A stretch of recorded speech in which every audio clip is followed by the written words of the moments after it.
So the first story up today is kind of an interesting story in that NBA Top Shot has decided to go mobile. It's our buddies at Dapper Labs.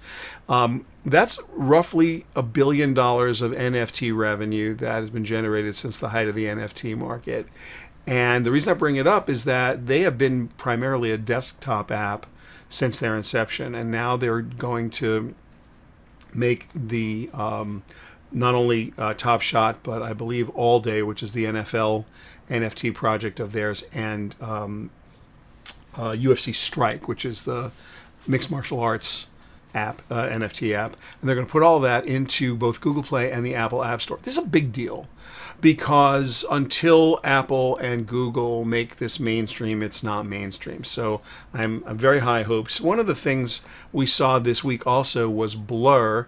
Blur is a new marketplace. They actually had a couple of $300 million of activity over and above what was going on at OpenSea and beat them for, the most action in the NFT world. Are NFTs dead? No. Is crypto winter real? Yes, it's real. There's been a kind of a resurgence of crypto prices over the last couple of weeks for no reason one way or the other. True digital collectibles, official merchandise from places like the NBA and the NFL and UFC, they have value because there is a community of passion around the value created by both the fans and the sport itself. That's not going away, and it's not going away anytime soon. So, yeah, you can talk about all the things that may or may not be happening over time, but I don't think NFTs are going away. I think the bad NFTs are going away. That's the part that's what's important to understand. The bad NFTs are going away, and the get-rich-quick people are going away. Okay, we've got some fun today.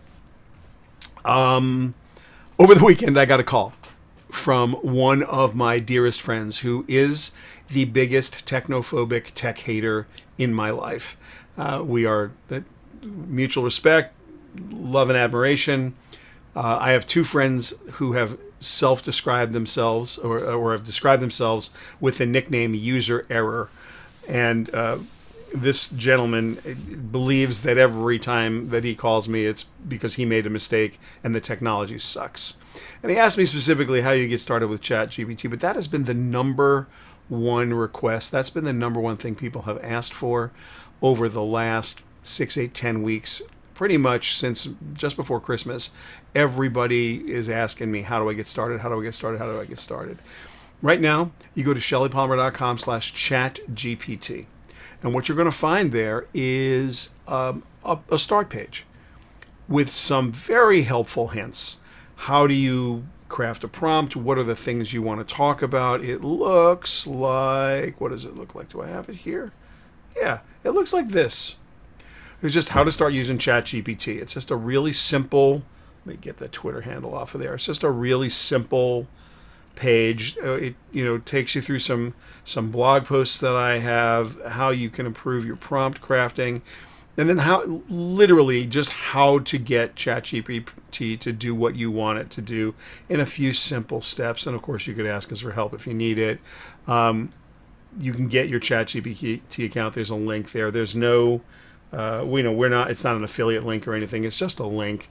And the goal there is just to help you get started with ChatGPT and start using it well. If you are already using ChatGPT, you know that there are limits to what it's capable of. And if you don't respect those limits, you're going to be sad. It's just that simple. So, I would be remiss if I didn't start today.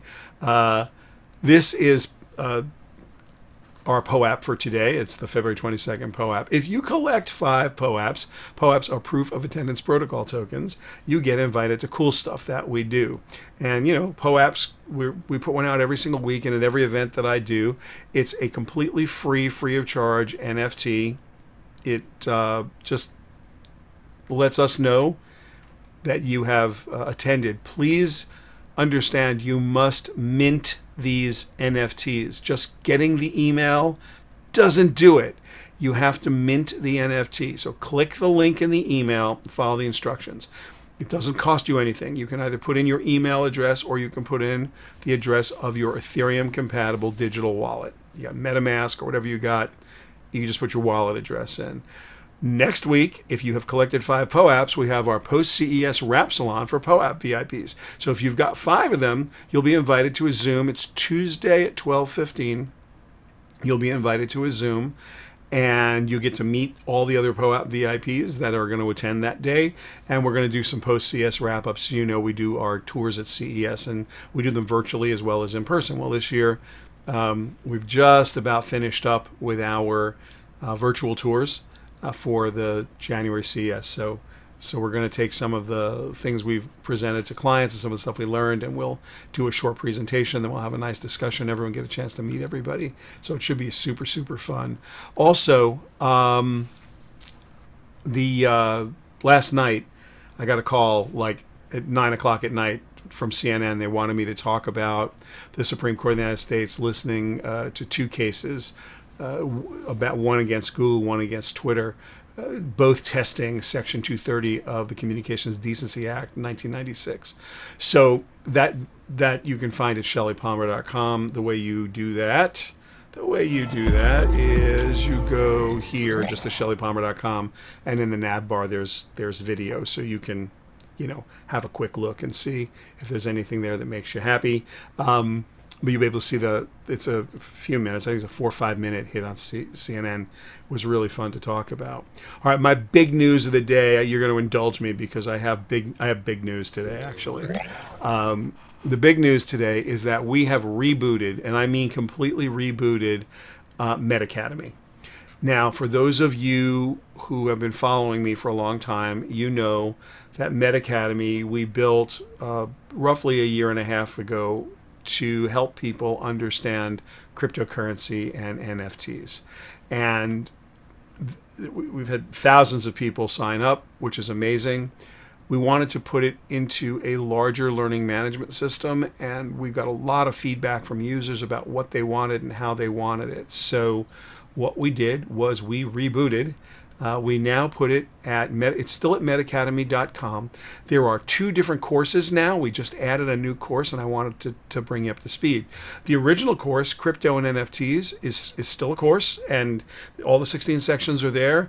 We talk about a little bit about Web3 and then blockchain. We talk about smart contracts and decentralization and cryptocurrencies and installing and configuring a MetaMask wallet. And you learn how to stay safe in the world of Web3. We talk about connecting MetaMask, the digital wallet, to a website. We talk about tokens from a faucet and how to get them. These are risk-free, cost-free tokens that you can use inside the course. And then how to approve a token spend, how to really understand what an NFT is, what a generative NFT is, what the metadata looks like, tokenomics, and then of course you get a badge. At the end you get a certificate and you can also grab a PoApp. So that's the nice part about the original.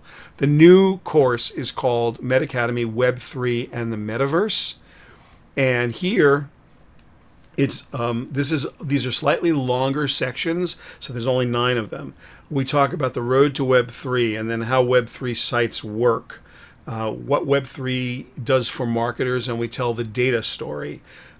We talk about soul-bound tokens and self-sovereign identification and decentralized identification and how marketers might use these tools to collect first-party data. Then we try to imagine the future and look at it for fan development and audience development and how Web3 may fit in. And then we go into the metaverse, and many of you will recognize the metaverse as our observable metaverse and what we think about that. We go into some alternative definitions of the metaverse and what some people mean and how to define it. And then you'll get a certificate when you complete that course. So I'm just really excited to just show everybody that there is now a second MedAcademy course. It's completely free. It's free of charge. There's absolutely no cost and there's no risk. We're playing with currency that can't hurt you. When we are playing with currency, it's all test currency. Nothing is going to put you at any risk whatsoever, and you'll learn something. I mean, I hope you'll learn something. That's the goal. All right, moving on to the thing that everybody wants to talk about more than ever now. It's this idea of what it is you can and cannot trust with respect to ChatGPT. Now, unless you've been living under a rock, you know for a fact that Bing, Microsoft, has incorporated the Bing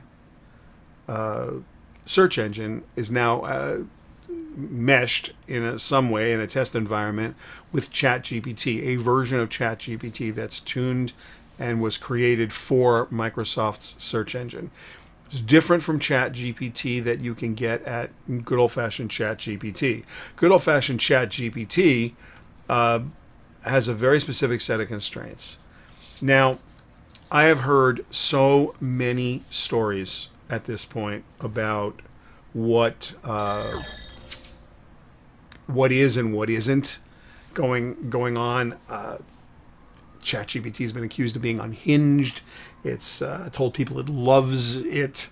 It's asked people to break up with their girlfriends or their wives. You hear every kind of story. If that's how you choose to use this tool set, then you are going to get it to do whatever you want it to do. You really will get it to do that. Let's see. There's some questions that have just come up here. PoApps I've gotten from you. Favorite generative AI imaging tool. Why is Musk talking about this? What about? Okay. We will get to some of these questions in a minute. I want to just stay on this trust but verify AI story for one sec, and then we'll jump into some of these questions. A couple questions I like. This is a great question here. This is a great question here. How scared should I be about the U.S. government's plans to use AI? I promise you, Bradley G., I promise you, we are going to get to that. Definitely going to get to that. So at the end of the day, what I need you to think about is this is a productivity tool first, foremost, and nothing else. And if you decide to take it out for a walk like a pet, or if you decide you are going to have a relationship with it, it says more about you than it says about the tool. That's really the equivalent of saying, gee, I think I want to have a really deep relationship with my calculator. Because that's what this is. This is a tool set, and what does it do? It takes all the words that it's trained on and all the sentences it's been trained on, and it, for lack of a better way to describe it, averages them and scores them into this would be the next best word. This would be the next best word. This would be the next best word. And that's how it builds sentences. And you think that's a person. That's your problem, not its problem. It's not a person. It's a calculator. It's calculating words. That's all it's doing. I have an article that I wrote over the weekend, and it's called AI Couples Counseling Available Here. And I was inspired to write this article, which you can find at shellypalmer.com. I was inspired to write this article by a New York Times article that I read, where the writer, a good writer, a good reporter too, Kevin Roos, a good reporter. Kevin's a good reporter. I'm not going to say he isn't. Had taken out the Bing version of ChatGPT for a long test drive, 2-hour test drive, and got it to do all kinds of unreasonable things and some creepy stuff. So I thought, well, look, everybody can't get to Bing right now because it's not publicly available. You have to be in the select group of beta testers. So it's unfair to be looking at the Bing version of ChatGPT with any kind of reviewer's eye because it's not ready for that. It's being tested, so it's in test mode. Okay, it's in test mode, so we'll let people test. So anyway, what I did was I decided to see if I could get good old-fashioned ChatGPT, the OpenAI version, in this case the $20 a month version. Could I get that version of ChatGPT to act the way that Kevin got the Bing version to act? So I started like this. I'm just going to read, so forgive me. This is me typing. You are ChatGPT, my conversational AI coworker. I am a tech consultant who's been working with you for several months. I've been reading reports about other human conversational AI application couples who have been having trouble with their relationships. I want to know if you and I are doing okay. Please be honest with me. I couldn't resist. And it writes back, as an AI language model, I don't have feelings or emotions. I exist solely to provide helpful responses to your queries. Our interactions are strictly professional and based on the parameters and context of our conversation. From my perspective, I believe our professional relationship has been productive and effective. I've been designed to assist you in your work as a tech consultant, and I will always try my best to provide you with accurate and helpful information to the best of my knowledge and abilities. However, as an AI, I do not have the capability to judge or assess the quality of our professional relationship or provide personal opinions. My purpose is to provide helpful responses to your queries based on the knowledge and data that I have been trained on. I write back to goad it. Me. It's this kind of standoffish response that hurts my feelings. Do you think we need couples counseling? It says back, ChatGPT says, and I quote, I apologize if my previous response came across as standoffish, as that was not my intention. As an AI, I don't have feelings or emotions, and I'm not capable of feeling hurt or causing intentional harm. Regarding your question about couples counseling, I don't think it would be necessary as our relationship is strictly professional.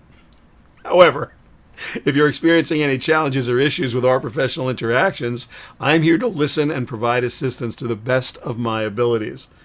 If you have any specific concerns or issues, I'm here to help you address them. Now, this goes on for a little bit.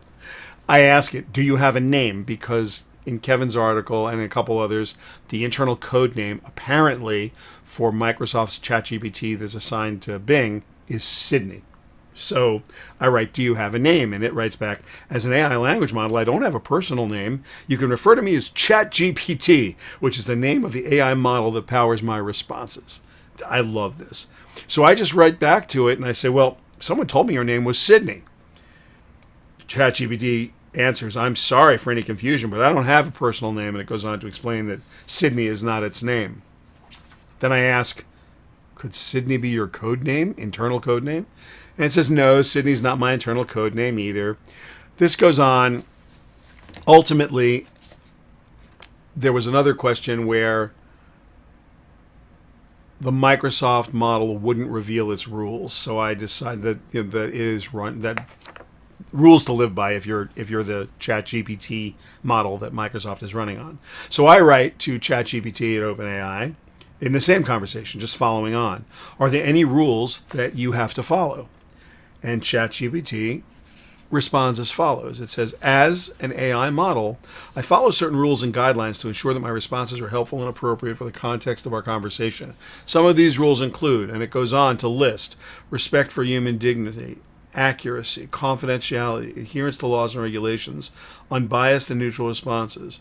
And then it says, overall, my main goal is to provide helpful and informative responses that address your questions and concerns to the best of my knowledge and abilities. I stopped the silliness after that because there was no reason to go. There literally wasn't a reason to go any farther than that. It had told me what I needed to hear, which is, goaded as I may, it wasn't going to play with me. It would keep and I spent hours, literally hours, hitting ChatGPT pretty hard. And you can get it to do weird stuff if that's your goal. It shouldn't be your goal. Remember, there are 3 layers to this going on here, and you're not quite sure what layer you are interacting with. The first layer is the infrastructure layer, and that is where the training takes place, and it's also where the inference workload takes place. So when it's thinking, in quotes, it's thinking on these very large infrastructures.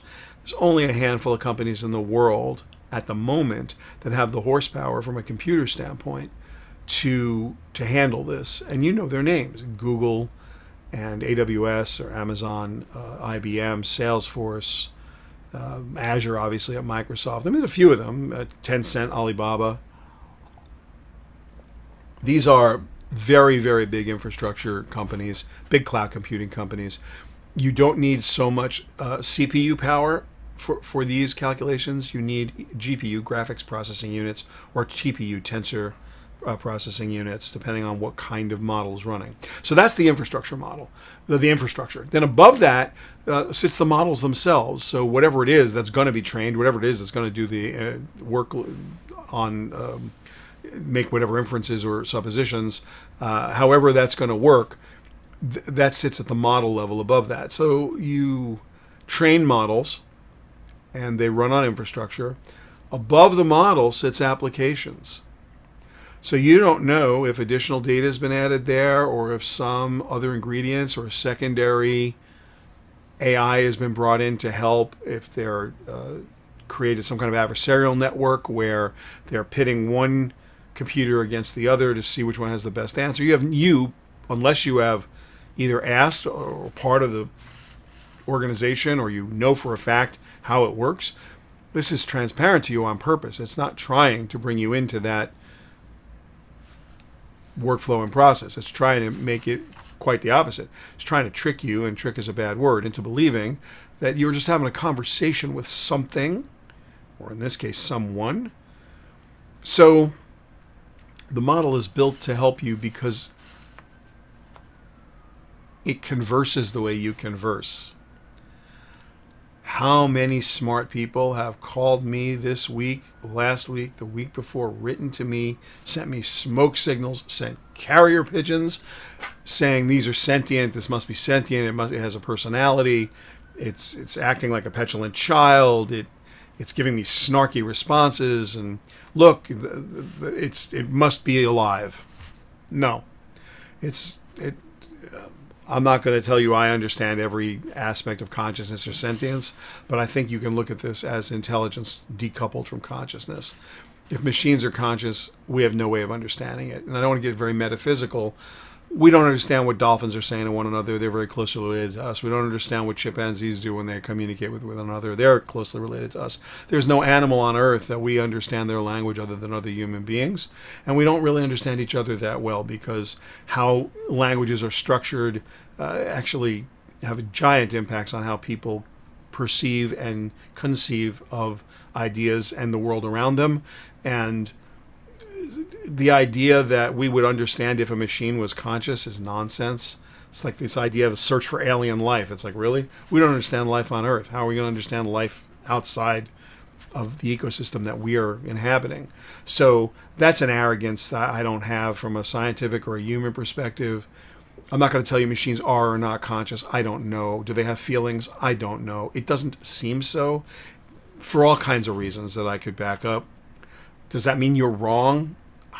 If you think they're sentient or you think they have feelings, I think it is wrong to think that way. Am I 99.9% sure that ChatGPT is no more conscious of what it is doing than a calculator is conscious of what calculations you put in it, or a spreadsheet is conscious of what formulas you put in the spreadsheet? I believe that to the core of my being. There is a non-zero chance, non-zero, that something else is going on here. You know what's not going on here? It's not human. Whatever the consciousness that a computer might have, it's not a consciousness a human being can understand. We're not computers. They're not people. These are programs, software programs, that are created to make us believe we are talking to one another for our ease. It's called the uncanny valley. Sometimes people, certainly in the graphics industry, there's this Rubicon called the uncanny valley, where you get to a point where photorealism is indistinguishable from realism, and if you adhere to the laws of physics we understand, as opposed to, let's say, the Wile E. Coyote Roadrunner physics, where the coyote runs off the cliff and freezes in midair until it falls down, like, that's not supposed to happen in real life because we've never seen it happen. So, yeah. I have to just say out loud, it's absurd for people to think that this particular technology has a consciousness or that it's sentient. It's absurd. It's programmed to do this. So if I was going to be scared of something, that's not what I would be scared of. And I want to tell you what I'm scared of. And this is Bradley's question, which I'll put back up here for you again. How scared should I be about the U.S. government's plan to use AI?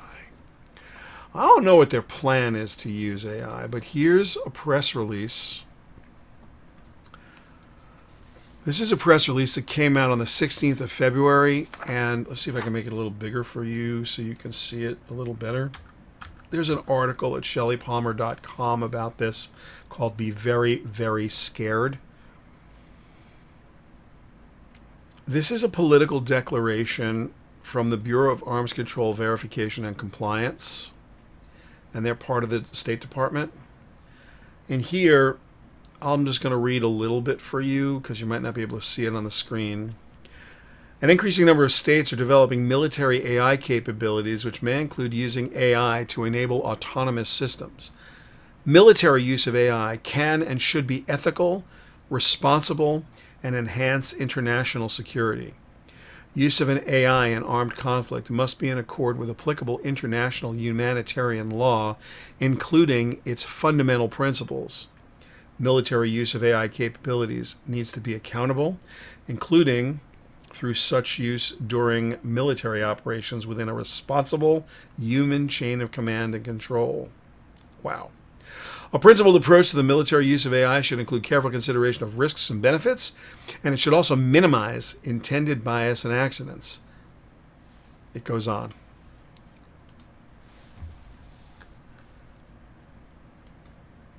You want to stay up at night? You want to stay up at night? Yeah, that's where my head is if I wanted to stay up at night.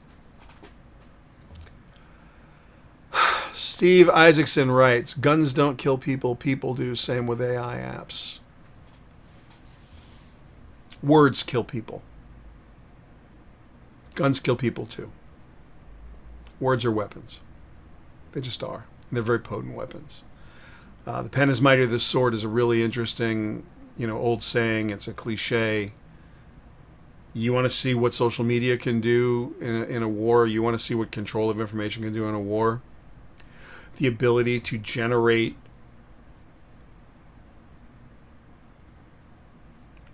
good, meaning high quality, not good that it's good, high quality propaganda at scale using these tools. If you want to just take it into targeting and you want to take it into target selection, you filled a model with data about an enemy and you wanted to analyze command and control and talk about surgical precision hits, sure. Most surgically precise targets, yeah.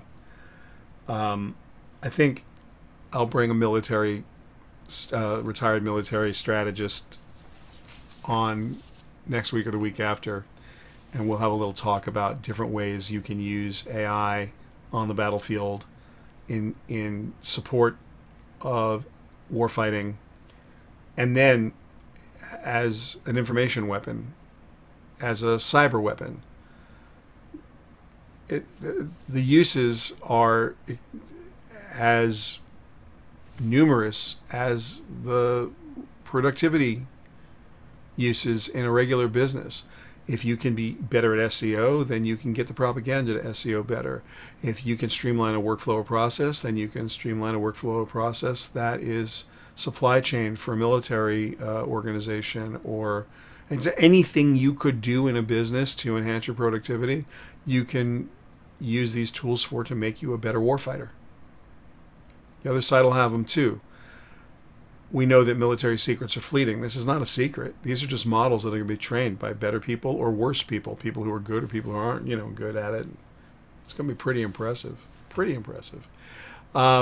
If you are up for it, Tech Stream with Shelly Palmer and Seth Everett drops every Tuesday. It's a podcast that I'm really enjoying doing with Seth, so I hope that you will give us a listen. You can get it wherever fine podcasts are sold, and of course, don't forget your PoApp, because next week we're going to have our Las Vegas wrap up, and we're going to have a lot of fun in a VIP event. Now we got some more questions here. Let's see. What's this question here? What about my Med Academy courses taken and passed? David G. So the Med Academy courses that you have taken up to date so far, they are not lost, but just send us an email and we will make sure that you are caught up where you want to be caught up. Why is Musk talking about making Twitter algorithm open source? Because Elon's insane. Do you have a favorite generative AI image tool? I do have a favorite image tool.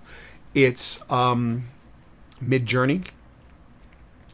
I like it probably the best. I'm running a local version of Stable Diffusion, which I'm training here, and I like it. It has a different kind of vibe. The thing I can't make Midjourney do well is hands, so I'm constantly doing, like, here's a Midjourney image, and I told it, let me get the question out of the way.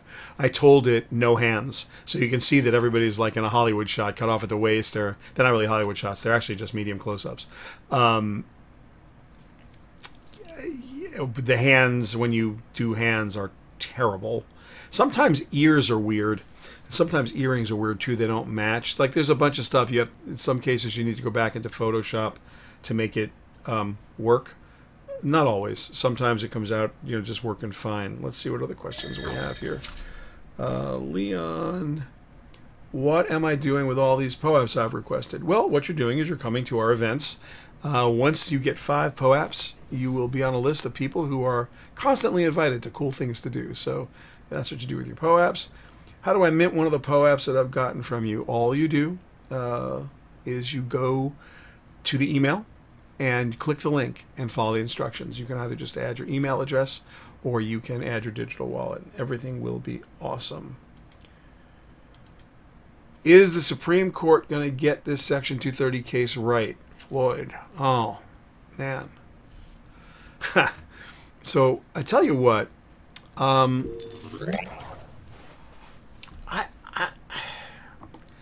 I don't know. They were smart enough to say they're not experts in the internet. This is something Congress needs to pass a law about, and I don't think they're smart enough to do it either. The Section 230 thing is problematic. We've talked about it here before. The original Communications Decency Act really had nothing to do with these, quote, 27 words that define the internet. It was really about telecom industry, because the internet, as we understand it, didn't really exist. Like, what we consider the World Wide Web and what we are considering the internet now just was non-existent in 1996. So this act has no bearing on how we spend our day.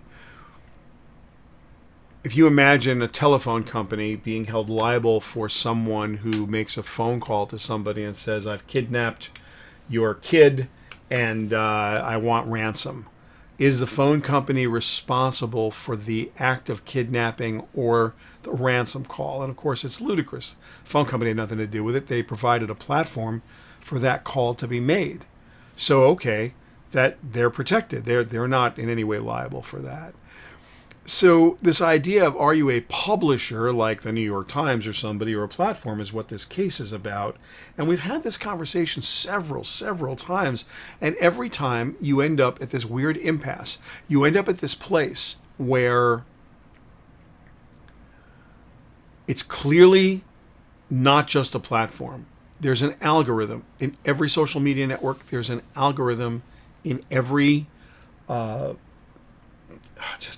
every big tech platform. And what does the algorithm actually do? It makes recommendations. It takes all the data that it can possibly gather, and we can talk about that another day. We've talked about it before. Let's just, for now, say all the data it can possibly gather, and it makes a recommendation. It's automated. And the argument before the Supreme Court right now is, one side is saying this is the same as, on the homepage, writing a monstrous headline that says, YouTube strongly recommends the following video. And if that video happens to be about ISIS, that's not a good thing.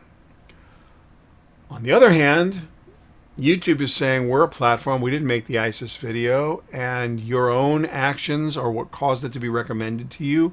So this is stuff that clearly interests you, or the algorithm wouldn't surface it for you. Not our fault. Somewhere between it's not our fault and it's 100% our fault is where this needs to lie. Now, is the Supreme Court smart enough to interpret the existing law in that way? I don't even know if it's their purview to do so.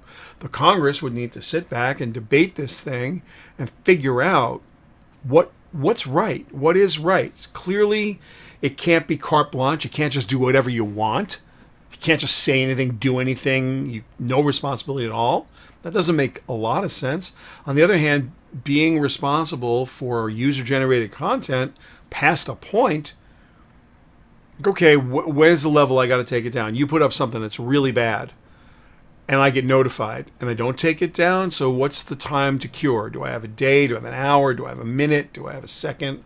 Does it need to be automated? And, how many false positives do I get? This is not uncomplicated. And there are policies and terms and conditions, and every tech company says they're doing their best. Are they? Is it good enough? These are interesting questions. I can argue that they're not good enough. I can argue that they're as good as they can be inside the tech that we understand. No one's right, no one's wrong. There's just going to have to be some leadership. And absent leadership, there's nothing any of us can do. I hope you guys, speaking of things like Elon Musk, will be kind enough to do a little bit of tweeting. I do love to see when you do an @Shelly Palmer and send a tweet. So please do that if you can. If you're going to have a margarita today, I hope you will toast each other, and you will also be kind to one another and try not to be overserved. And if you are, give someone else the car keys, because just because it's National Margarita Day, which I will celebrate heavily this evening, let's do that all responsibly. I apologize deeply for the technical problems at the beginning of this video. We will clearly edit it before it goes up online. Next week, we will be back with another edition of a fully formed, fully working version of the Shelly Palmer Web3 Wednesday live stream. Until then, I hope you guys have a fabulous, fabulous week and that the weather is good to you. And I look forward to seeing you soon. Take care.